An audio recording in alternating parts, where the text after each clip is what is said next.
喂喂喂，轉啦，轉啦，係就係有少少煩嘅，但係好多着數喎。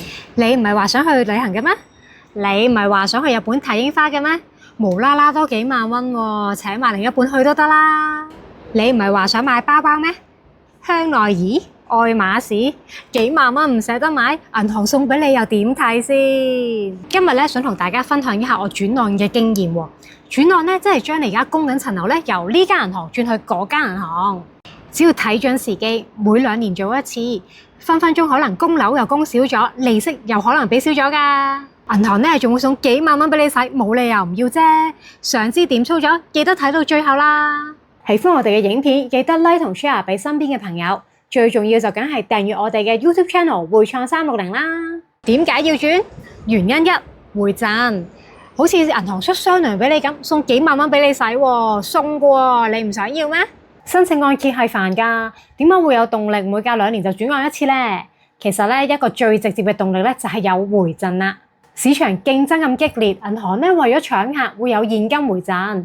例如你由 A 銀行轉去 B 銀行，對 B 銀行嚟講咧，你就係尊貴嘅新客啦。咁咧就會有一筆現金回贈送俾你。疫情之前，銀行水浸，我攞過最高咧係2.9%。而家咧經濟冇咁好，就冇咁多啦。但係咧都有大約1%。以500萬嘅貸款額嚟計啊，回贈就有5萬蚊啦。扣除律師費、手續費都有成4萬幾蚊落袋。對好多打工仔嚟講咧，簡直就係出雙糧有突添啊！重點係呢筆錢咧係額外㗎，只要你肯簽個名，填下申請表，銀行咧就會送俾你嘅大利是。點啊？係咪開始有啲心動咧？點解要轉？原因二，慳利息。早幾年咧，銀行加息加到癲啊！而家轉嘅話咧，慳翻好多利息㗎。早幾年美國瘋狂加息，香港焗住要跟，供樓利息咧最高去到4.125厘，而家咧減翻落嚟啦，一般咧就3.25厘，爭咗接近1厘，俾少好多利息㗎。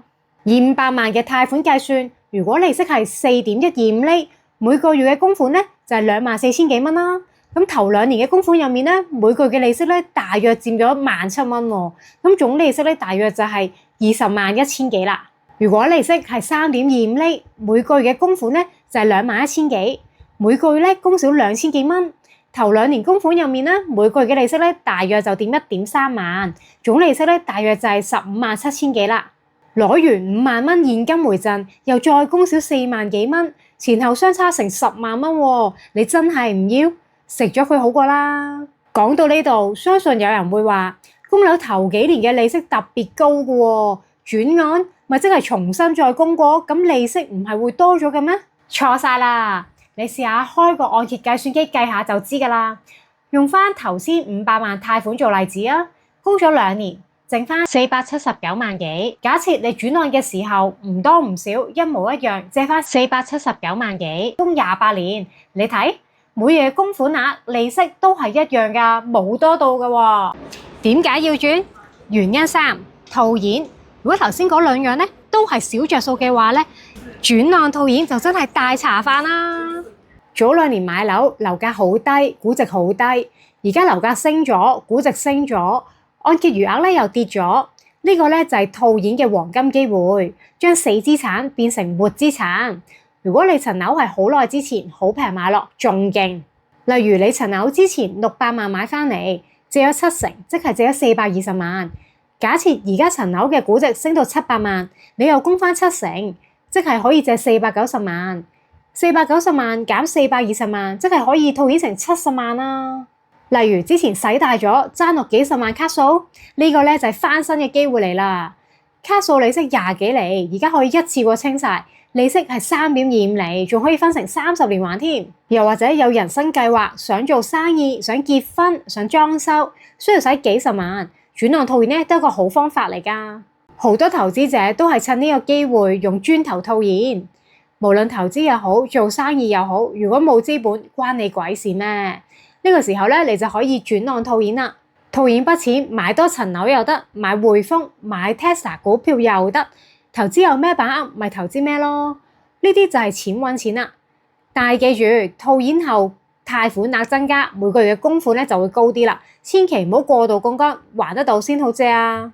其實按揭仲有好多玩法㗎，好多高手咧都已經玩到出神入化啦。按揭係有抵押嘅貸款，係利息最平、供款年期最長嘅貸款。好多人就係咁樣借平錢，再去做投資、做生意，就係咁樣發達㗎啦。好多打工仔辛辛苦苦儲嗰啲錢，買咗層樓，然後就踏踏實實成世返工供樓，幾時先得嚟財務自由啊？不如學下財技操作啦，轉幾個圈，10年8年就上岸㗎啦。係嘅，轉案係煩嘅，但係咧唔使自己煩㗎嘛。如果你唔識，可以多啲留意我哋嘅 channel，嚟緊會拍多啲按揭財技嘅小知識同大家分享。如果怕煩唔知點做，你可以揾我哋嘅按揭專家幫手，佢哋會幫你揾最啱你、最着數嘅銀行，然後會幫你分析你嘅財務狀況，借唔借到。如果你都想趁住今次樓市回升，轉按攤息套現賺回贈嘅話咧，資訊欄下面有我哋嘅聯絡方法，快啲揾我哋幫手啦！